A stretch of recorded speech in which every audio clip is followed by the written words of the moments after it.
é Natal Branco, da TV Paz no Vale Oficial.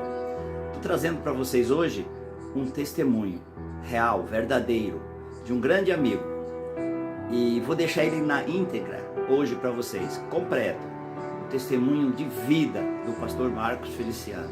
Assista esse vídeo até o final. E não deixe de dar o seu like e inscrever em nosso canal. TV Paz no Vale Oficial. Um abraço. Livro do profeta Isaías, capítulo 6, versículo de número 8. Depois disso, ouvi a voz do Senhor que dizia: a quem enviarei? E quem há de ir por nós? E então disse eu: eis-me aqui, envia-me a mim. Quem não tem lenço, prepare a manga da camisa ou a ponta da gravata, que nós vamos receber um batismo de quebrantamento aqui nesta manhã.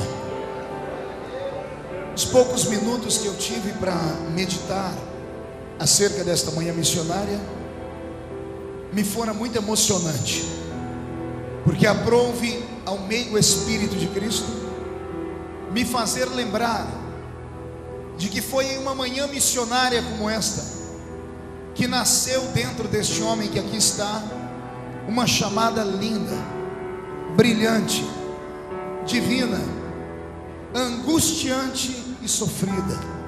Todavia, eu faria tudo de novo se preciso fosse. E o Senhor falou comigo: ao invés de pregar nesta manhã, ao invés de dissertar teologicamente com o meu povo, conte para eles o testemunho da sua chamada. E depois deste testemunho, o Senhor me disse: vou eu levantar outros. Eu sou filho de uma lavadeira, filho de uma mulher simples, que até os dias de hoje, no século 21, não sabe ler e nem escrever. E tenho um orgulho muito grande de ser filho da dona Lúcia, porque é uma mulher valente, uma mulher querida, uma mulher guerreira, uma mulher que, como todas as mulheres e também homens, passa por dificuldades, enfrentou os reveses da vida e com maestria e ajuda de Deus, hoje bate no peito de orgulho, dizendo: Deus olhou para minha casa. Imagine você que no princípio da minha vida eu não tive tantas oportunidades de sobrevivência como alguns que estão aqui têm. Minha mãe solteira, grávida na idade de 17 anos, grávida de um homem casado, grávida de um homem conhecido na sociedade, recebeu dele a seguinte ordem: tire o menino, porque se ele sobreviver, o meu casamento vai ruir e acabar. E ela, por força da pressão dos seus dias, por ser uma mulher sozinha, que foi encontrada na rua pedindo esmola para comer, e quem a amparou foi o senhor José Antônio Novo, conhecido como Zico, que era meu pai, respeitou e tentou abortar-me. Mas quem é que pode matar aquele que Deus quer que viva? Quem é que pode falar não quando Deus diz sim? Quem é que pode empurrar a mão de Deus para trás quando Deus diz: eu vou estender a mão para abençoar? Quem? Ninguém. Nasci 8 meses dentro de uma estufa, porque essa cabeça aqui tinha vários buracos feitos pela agulha de tricô da dona Lúcia, que tentou me abortar. Com dificuldade sobrevivi. Cresci numa família pobre, numa casinha de 2 cômodos, onde nós dividimos 2 cômodos com 12 pessoas. Pense numa luta e numa prova. Na minha casa, panela e pinico era um problema. Cada hora um estava num lugar. E no meio de tanta pobreza, de tanta miséria, tudo que eu via, ouvia, me fazia sentir. E eu acabei crescendo revoltado com a vida. Porque não havia nada pior do que chegar na escola e na hora das brigas de crianças, ao invés de alguém me chamar de gordo, de feio, de pobre, me chamavam de filho de mãe solteira. Numa época em que ser filho de mãe solteira era uma vergonha. porque hoje tem a tal da gravidez independente, que a elite adotou. A primeira do país a fazer isso publicamente foi a senhora Xuxa Meneghel, e tornou-se uma marca. Então hoje já não é mais vergonha saber que a filha do seu vizinho é mãe solteira. Somente no baixo clero é que isso é visto. A sociedade já não se importa mais. Mas há 38 anos, quando eu nasci, a vergonha e o vexame era tão grande que minha mãe não conseguia emprego nem para poder cuidar de criança dos outros, exatamente porque ela era mãe de um menino que não tinha pai. Aos 9 anos de idade, ou melhor, aos 6 anos de idade, de 6 para 7 anos de idade, eu morava no meio do centro de um quarteirão. Haviam 2 corredores que davam para entrar na minha casa, pelo quarteirão da entrada e pelo quarteirão da saída. A 100 metros, ou 100 e poucos metros, tinha a paróquia Cristo Rei. E todos os domingos, eu acordava antes da família inteira, no meio do ninho, porque eram 12 deitados no chão, na cama, ou naquilo que nós chamávamos de cama. E eu acordava ouvindo a batida do sino da igreja. E a batida do sino fazia disparar o meu coraçãozinho de criança. Até que um dia eu acordei com um sino batendo, mas o sino não fazia din-dom, o sino fazia Marco, Marco, Marco. E como criança eu me levantei, coloquei uma roupinha rota, um chinelinho havaiana, não acordei ninguém em casa. Saí e fui até a paróquia Cristo Rei. Sentei-me lá atrás nos bancos, uma menina, eu era pequeno, sofria de inanição para ajudar. Eu não entendia nada que o padre Ângelo, que era o pároco daquela congregação, falava, mas o meu coraçãozinho de criança sentia tudo. Ali nasceu a chamada do missionário. Então eu venho hoje dizer às pessoas que quando Deus quer fazer, Ele faz. E não interessa onde a pessoa esteja. Minha família não tinha afinidade nenhuma com o movimento evangélico, nem com o cristianismo pentecostal. Eu jamais colocaria os meus pés em uma igreja evangélica, se antes eu não tivesse me apaixonado por Deus na igreja católica. Então no catolicismo romano eu conheci Jesus. E eu me lembro que nesta manhã, enquanto o padre pregava, ele ainda pregava em latim para ajudar, eu não entendia nada. Eu ficava olhando para as paredes, e nas paredes da igreja tinham as imagens da via da crucificação. E lá na frente, atrás dele, tinha uma imagem de quase 3 metros de um Cristo pendurado. E aquela imagem bateu no meu coração com pena, porque mesmo como criança eu já sabia o que era dor e o que era sofrimento. Naquele dia, quando a missa terminou, as irmãs que cuidavam da igreja não sabiam onde eu morava, não sabiam quem era minha mãe. Eu, quando criança, muito criança, travei, não conseguia falar com ninguém. Me levaram para a casa das mulheres que cuidavam da igreja católica. Virou um tumulto na rua da minha casa, porque minha mãe achava que eu tinha sido sequestrado ou roubado por ciganos. Até que alguém me reconheceu e me levou em casa. E as mulheres da igreja chegaram na minha mãe e falaram: não bata nessa criança, porque ela é especial. Esse menino tem vocação. Ele vai ser um grande padre e vai dar muito orgulho para a família. Dali então, eu comecei a frequentar a igreja católica. Com 7 anos eu já fazia catecismo, ou começava a aprender um pouquinho do catecismo. E aos 9 anos de idade, fui o primeiro menino do estado de São Paulo, na época, a fazer a crisma. Me crismei aos 9 anos de idade. Aos 9 anos de idade, eu recebi emprestado a Bíblia da patroa da minha mãe, que era espírita kardecista.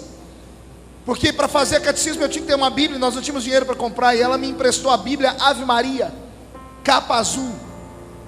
Como garoto prodígio, eu sempre fui muito inteligente, para a honra e glória do Senhor. Eu decorei, ou melhor, eu devorei a Bíblia inteira, de capa a capa. Com 9 anos de idade, eu já tinha lido a Bíblia toda. E não era como essa Bíblia que você tem aí. Era uma Bíblia que tinha 7 livros a mais, que nós não temos no cânon sagrado da Bíblia, João Ferreira de Almeida, que são chamados de livros apócrifos. Nasci ali uma vocação. O primeiro contato que eu tive com o movimento evangélico foi com a dona Maria, a mãe do Tom. Tom era um menino, meu vizinho, que chamava-se Everton, e a gente chamava ele de Tom. A irmã Maria era uma dessas crentes do cabelo comprido, cheio do Espírito Santo, assembleiana roxa, até o tutano dos ossos. Não sabia falar muito bem, mas pensa numa mulher que orava. Pensa uma mulher que tinha autoridade sobre demônios. E todas as vezes que ela me via com a Bíblia, Ave Maria, indo para a igreja católica, ela me chamava e dizia: onde é que você vai? Eu disse: eu estou indo para a igreja. E ela falava para mim: Jesus tem um plano na sua vida. Eu disse: é por isso que eu estou indo na igreja. Ela não se conteve, até que um dia ela me chamou e disse: vem cá que eu vou te mostrar o que é a verdadeira fé. E ela abriu um livro que tinha um monte de imagens do fim do mundo. Veja só, uma evangélica chamou um menino católico e me mostrou um livro dos Testemunhos de Jeová. Você está entendendo ou não? Uma irmã evangélica chama um menino que está indo para ser coroinha dos padres e mostra para ele um livro dos Testemunhos de Jeová. Porque aqueles livros dos Testemunhos de Jeová de antigamente mostravam o fim do mundo, mostravam as pessoas caindo dos prédios, o mundo pegando fogo. Era a linguagem dela, porque ela não conseguia me convencer de outra forma. Então ela disse: se você não se converter dos seus pecados e não parar de adorar aquela imagem daquele Deus que está pregado na cruz até hoje, você vai para o inferno. Isso me fez, durante várias missas, terminar a missa, eu ir lá e ficar olhando para a imagem daquele Cristo, com muito receio. Um dia eu toquei nos pés dele e tirei. E quando eu toquei nos pés dele, estava cheio de poeira. E eu comecei a imaginar com a minha mente de criança: que Deus é esse que fica empoeirado na parede? Não, você não entendeu, eu vou repetir. Que Deus é esse que fica empoeirado em cima da parede? Comecei a pensar: faz 2 anos que eu venho na missa, faz 2 anos que ele está pregado naquela parede, ele nunca saiu dali para nada. Oh, Jesus começou a trabalhar no meu coração, igreja. Até que um dia, com 13 anos de idade, me levaram a uma igreja evangélica. E eu sentei do lado de um menino que chamava Márcio, ainda se chama Márcio. O menino só tinha 2 dentes na boca, o zagueiro e o atacante. Mas quando eu sentei perto dele, porque quem me levou era o Ronaldo, que tocava trompete, ele tinha que ir lá para a banda, ele me deixou aqui atrás ao lado do Márcio. E eu não entendia nada que aquele pregador pregava. Quem pregava naquele dia era o presbítero irmão Jonas. E o irmão Jonas pregava e levantava a perna e dava gritos, e eu não entendia nada do que ele falava. Mas cada coisa que ele falava subia um arrepio na minha coluna, que eu não entendia nada. E eu olhava para o Márcio olhava para mim e falava umas coisas esquisitas. Naquele dia, antes de eu ir para frente aceitar Jesus, eu perguntei para ele: Márcio, a sua mãe trabalha com floricultura? E ele: não, por quê? Sua mãe é jardineira? Não, por quê? É que toda hora você fica falando samambaia, samambaia. O que é essa samambaia? Não era samambaia, eram as línguas estranhas que ele falava. E eu falava para ele: cada vez que você fala samambaia, me arrepia todo o corpo. Que samambaia que é essa, Márcio? E ele sorrindo diz assim: isso é o poder do Espírito Santo.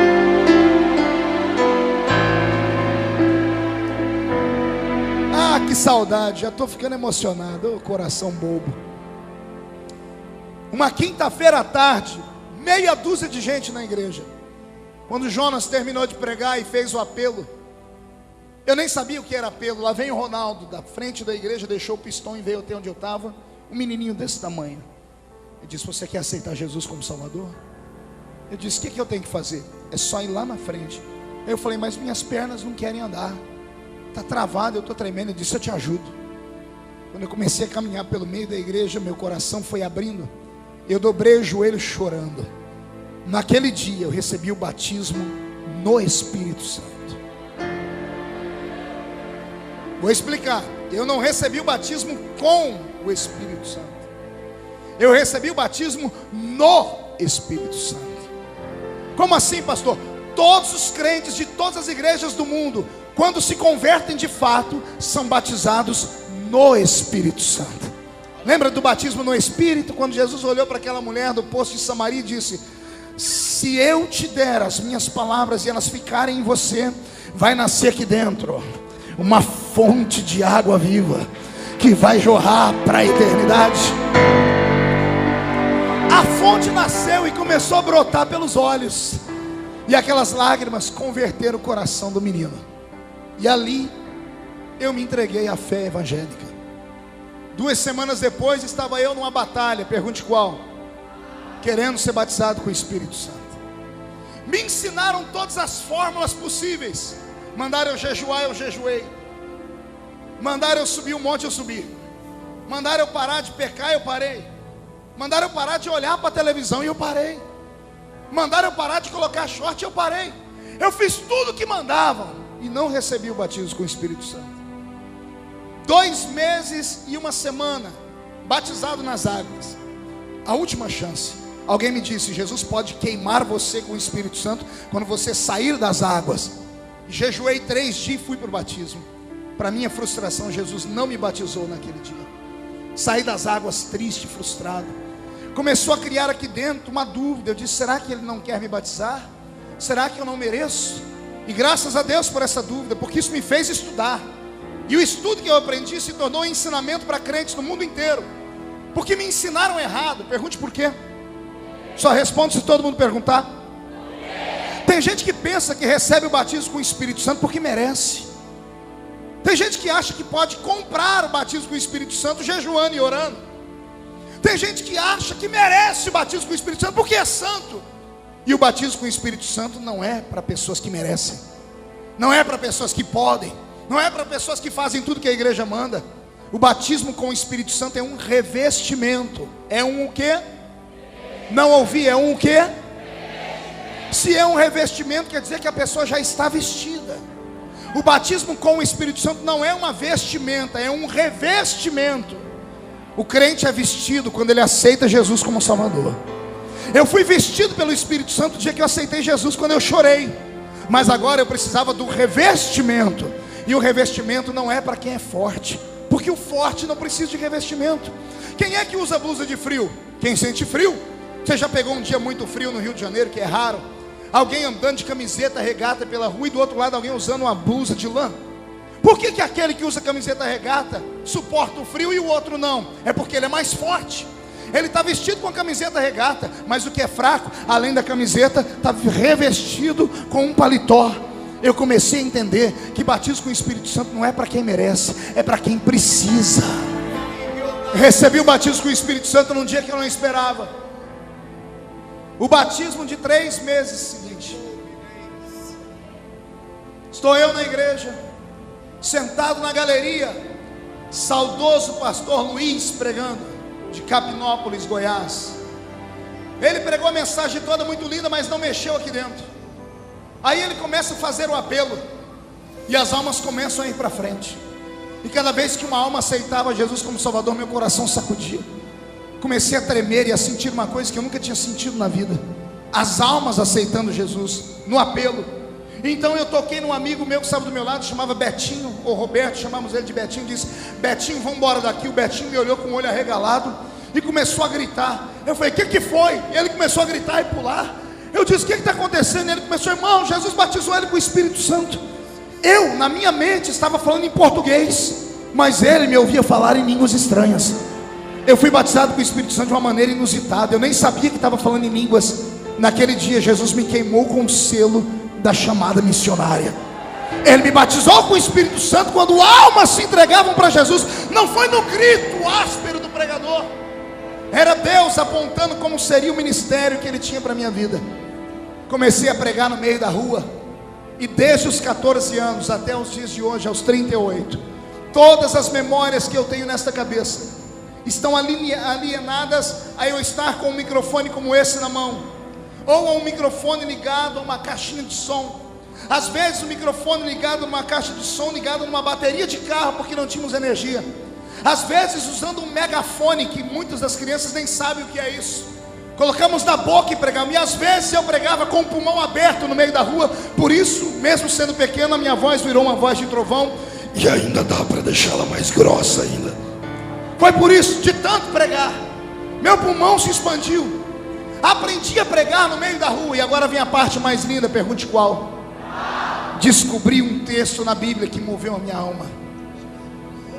Marcos 16 e 15. Ide por todo o mundo e pregai o evangelho a toda criatura.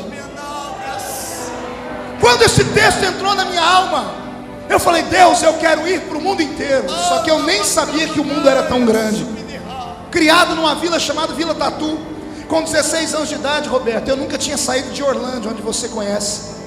Aos 16 anos de idade e meio, eu fui a Sales Oliveira, que é uma cidade de 5 quilômetros do nosso lado, e eu achei que era a maior viagem da minha vida. Mas desde então eu comecei a orar e dizer: Senhor, eu quero pregar no mundo inteiro. Quero pregar no mundo inteiro. Vale aqui um conselho àqueles que sonham em ser pregadores. Talvez tenha sido por isso que Deus cumpriu o meu pedido, porque o meu pedido era um pedido de criança, era um pedido desprovido de malícia. Eu não estava pedindo para ser um pregador de renome nos Gideões, eu não estava pedindo para dormir nos grandes hotéis, eu não estava pedindo para andar de avião, nem para ganhar ofertas, nem para ter meu nome na mídia. Eu estava dizendo com o coração aberto: Papai do céu, me usa como pregador, eu quero ser um pregador. E a chamada foi crescendo dentro do meu peito. Um dia, como ninguém me dava oportunidade para pregar na minha igreja, porque eu passava vergonha. Imagine você que a primeira vez que eu subi num púlpito para pregar, o pastor me avisou um dia antes, eu não dormi a noite inteira procurando um texto. Subi no púlpito com um dedo no meio da Bíblia, num domingo de manhã como este aqui. Foi a primeira vez que eu subi num púlpito. Pastor José do Amparo, na cidade de Morro Agudo. Só que quando eu cheguei no púlpito, eu senti uma glória tão grande, um temor, que a minha mão tremia. Quando eu coloquei a Bíblia, escapou o dedo. Foi: Jesus, agora eu estou frito. Não tinha índice, eu não tinha colocado papel. Falei: Senhor, para não passar mais vergonha, seja o que o Senhor quiser. E abri a Bíblia. Caiu nas bem-aventuranças. E quando eu li: bem-aventurados pobres de espírito, porque eles verão a Deus. Quando eu comecei a ver aquilo, eu disse: Deus, eu me apaixono pelo Senhor. Desci do púlpito humilhado naquele dia. Eu botei no meu coração: nunca mais prego, porque eu passei vergonha. Eu vi meus amigos rirem num canto, mas conforme eu ia descendo, o pastor José do Amparo, na época eu pensei que ele falava só para não me deixar triste, mas ele falou pelo Espírito. Eu desci a escadaria do púlpito, ele disse: Deus vai usar esse menino um dia, porque ele tem chamada para ser um pregador da palavra. Tornei-me um menino diferente. Não aceitava piadas, não aceitava ir para a sorveteria bater papo. Não me lembro de ir a um shopping, não me lembro de ir a um cinema, não me lembro de ir a um campo de jogar bola, não me lembro de sair com os meus amigos para passear e para azarar uma menina ou flertar com uma garota. Todas as memórias que eu tenho da minha infância estão alienadas, eu pregando a palavra, ou eu de joelhos orando, ou eu buscando a presença de Deus. Meu apelido então tornou-se fanático, santarrão. Me tornei o famoso espalha-rodinhas. O que é um espalha-rodinhas? O grupo de jovens estava reunido, e quando eu chegava, um a um ia saindo, até que eu me via sozinho. Ninguém queria ser meu amigo, porque eles diziam que eu só sabia falar de Deus e de Bíblia, que eu estava louco, fanático, beato de igreja, desequilibrado. Como eu não tinha amigos, eu comecei a ir para as madrugadas buscar a Deus na igreja. Fiz amizade com um irmão que era diácono na época, hoje é o vice-presidente da igreja que eu presido, pastor Valdeci Otávio. E disse: Senhor, me empresta a chave para eu orar na igreja de sábado para domingo, porque eu não tenho amigos. Uma vez, orando e chorando muito, eu dobrei o meu joelho no púlpito e disse: Deus, por que eu não posso ser um homem comum? Por que eu não posso ter a alegria que os meus amigos têm de passear? Por que eu não sinto prazer em tomar sorvete, em ir para um shopping, em jogar bola? Por que eu não posso ser como eles? E chorava. E o Senhor naquela madrugada falou comigo: você não pode ser como eles hoje, porque eles nunca vão poder ser como você amanhã. Não, você não entendeu, eu vou repetir. O Senhor disse: assim como hoje você não pode ser como eles, amanhã eles não poderão ser como você. E eu falei: Senhor, por quê? Qual o motivo? E o Senhor me disse: porque eu te separei no ventre da sua mãe. A obra que eu vou fazer através da sua vida vai marcar um tempo, uma geração inteira. Onde você não for, a sua história irá. E um tempo de milagres chegou sobre a minha vida. Quem acredita que Deus pode repetir essa história nesta noite? Então vai aqui alguns conselhos para aqueles que vieram esta manhã missionária. Busque primeiro o reino de Deus. Vou repetir: busque primeiro o reino de Deus, com toda a sua justiça, porque as demais coisas serão acrescentadas.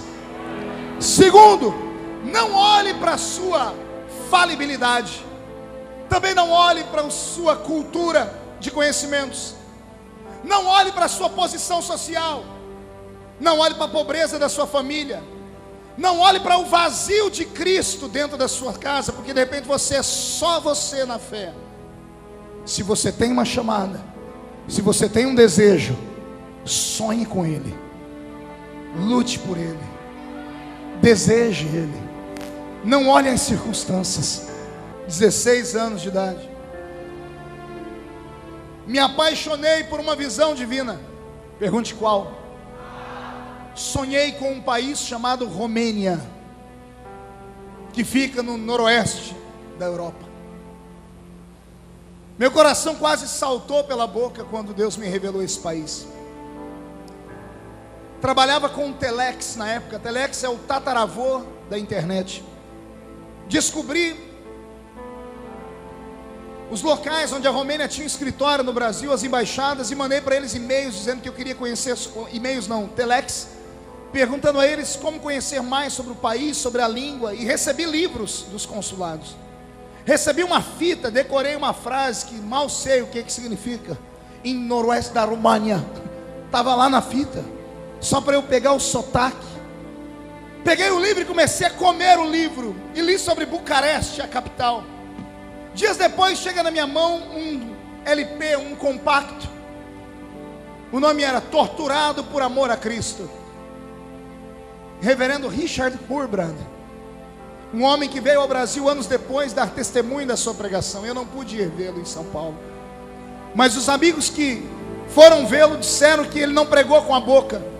Ele tirou a camisa no púlpito e diante de 40 mil pessoas mostrou as cicatrizes que ele recebeu do regime comunista da Romênia, por ser um pastor dentro daquele país.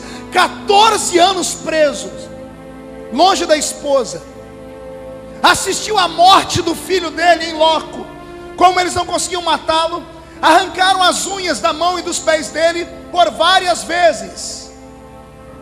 Puxaram a língua dele, deixaram a língua dele esticada por mais de meia hora, com um prego furado em uma madeira. Queimavam ele. Nas noites frias da Rússia, tiravam ele de uma água quente e colocavam ele no gelo. Antes dele entrar num estado de hipotermia, ele voltava para o calor. A prova máxima foi quando trouxeram o filho dele, e um soldado romeno disse: vão matar o seu filho. E quando ele estava a ponto de negar Jesus e caiu de joelhos, o filho dele se solta do soldado, corre e diz assim: papai, não negue Jesus. Se me matarem, já já a gente se encontra lá no céu. Aquilo testificou da minha chamada. Eu disse: é para esse lugar que eu quero ir, Jesus.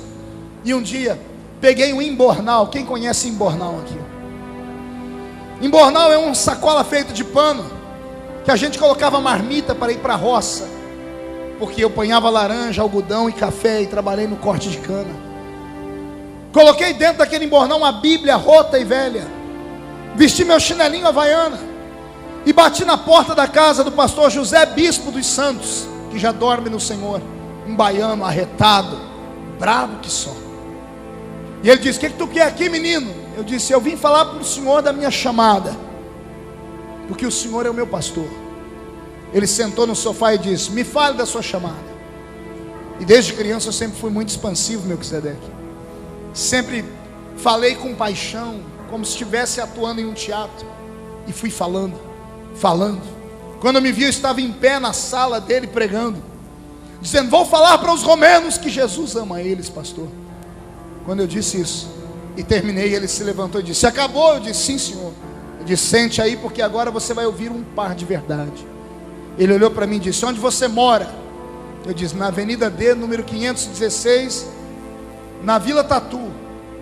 Ele disse: quem é seu pai? Eu disse: eu sou Zico. Ele mora com você? Eu disse: não. Você tem como provar que ele é seu pai? Eu disse: não, porque no meu RG não tem o nome do meu pai. Hoje eu não apresento mais meu RG, apresento a minha carteira de deputado federal. E os amigos podem ler aqui na minha filiação. Qual o nome que está escrito aqui, companheiro, na filiação? Lúcia Maria Feliciano. Qual o nome do pai? Não tem. Só tem o nome da minha mãe. Pode filmar aqui. Não tem o nome de pai, sou o famoso filho bastardo. E o pastor sabia disso. Quando eu disse para ele que eu não tinha o nome do meu pai, ele disse: você congrega onde? Eu disse: eu congrego na Vila Tatu, no salãozinho de 3 por 4 metros. Os membros do salãozinho são ricos. Eu disse: todo mundo corta a cana. E o pastor disse: então esquece obra missionária na Europa. missionária é só para filhos de pastor rico, de igreja gigante, de capitais. Obra missionária é só para filhos dos americanos dos olhos azuis que tem dólar. Você nasceu no meio do mato, congrega numa igreja pequena, numa cidade sem expressão. Você mora em Orlândia, acorda para a vida. E eu comecei a soluçar e chorar. Ele me abraçou e disse: é melhor eu ver você chorar agora do que chorar amanhã frustrado. Eu me levantei para ir embora. Ele me fez um pedido: não conta para ninguém, porque senão você vai fazer com que os outros moços e moças sonhem com a obra missionária também. Você é muito eloquente, Marco. Eu não prometi, por isso que eu estou contando aqui. Naquele dia eu cheguei na minha casa de 2 cômodos. O nosso quarto, o que nós chamávamos de quarto, dava para o meio de um pasto. A janela de madeira pesada, fechada com a tramela. Quem conhece tramela aqui? Tem gente com um pezinho na roça também. Eu abri aquela tramela. Eu era muito pequeno. Minha mãe tinha uma máquina de costura Singer, daquela que você tinha que dar partida nela aqui e ficar bombeando aqui com o pé. Quem conhece máquina de costura assim? Como eu era pequeno, eu não atingia a altura daquela janela. Eu subi em cima dessa máquina e abri a minha Bíblia num outro texto que eu tinha me apaixonado. Só que eu não conseguia ler. Pergunte por quê. O versículo não existia mais na Bíblia. Pergunte por quê. Porque todas as noites, depois que Jesus me falou da Romênia, eu chorava em cima dele. Eu pegava minhas lágrimas, não tinha marca-texto, e eu marcava o versículo até que rasgou a Bíblia. Eu abri a Bíblia e mostrei para o céu. E falei: aqui está escrito: a quem enviarei? Quem há de ir por nós? E eu disse: eis-me aqui, Senhor, envia-me a mim. Fechei a Bíblia e comecei a gritar com Deus, dizendo: o Senhor é mentiroso. Porque aqui não está escrito que tem que ser filho de homem rico para fazer obra missionária. Aqui não está escrito que tem que ser famoso para fazer obra missionária. Aqui não está escrito que tem que ser americano para fazer obra missionária. Aqui o Senhor está perguntando quem quer ir, e eu estou dizendo: eis-me aqui.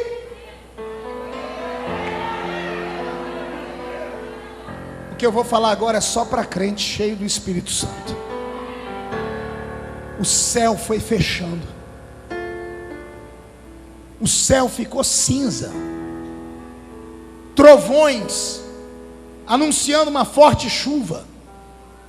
No meio dos respingos de água, mais trovões. E no meio dos trovões, relâmpagos. E eu ouvi a voz de Deus no meio dos trovões. A mesma voz que falou comigo na igreja católica. O Senhor disse para mim: eu não preciso de passaporte. Eu não preciso de dólar.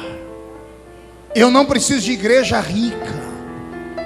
Eu só preciso de alguém que sonhe. Eu acreditei. Ignorei tudo que falaram para mim.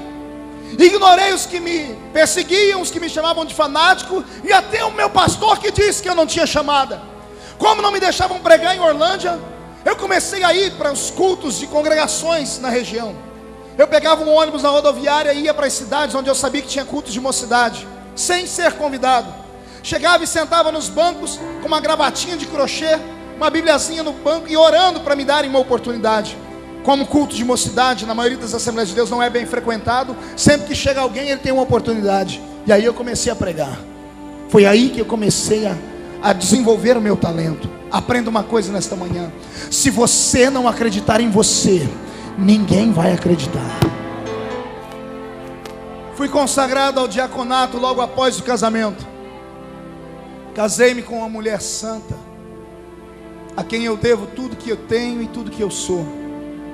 Minha eterna namorada, a quem eu respeito e sou apaixonado por ela, a irmã Edileuza, que me deu 3 lindas filhas, Karen, Kathleen e Camille, que são a cara do pai.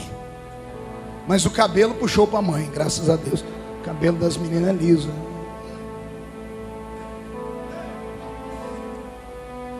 Eu tô falando devagarinho porque eu tô contendo as lágrimas. É muito lindo lembrar tudo que Deus fez. É muito lindo. Logo que fui consagrado ao diaconato da igreja, a nossa igreja passou por um tumulto, um escândalo. O escândalo foi violento demais. De 400 membros, ficamos com 10 crentes. Escândalos sexuais, morais, de ordem financeira. Em 3 meses, a nossa igreja passou por pelo menos 10 escândalos consecutivos. Do tipo, o tocador da igreja, um menino que cuidava da banda de música, foi preso porque tinha um tarado, um psicopata na cidade, que se exibia nu para as mulheres. A polícia fez um cerco e prendeu. Era o moço da igreja.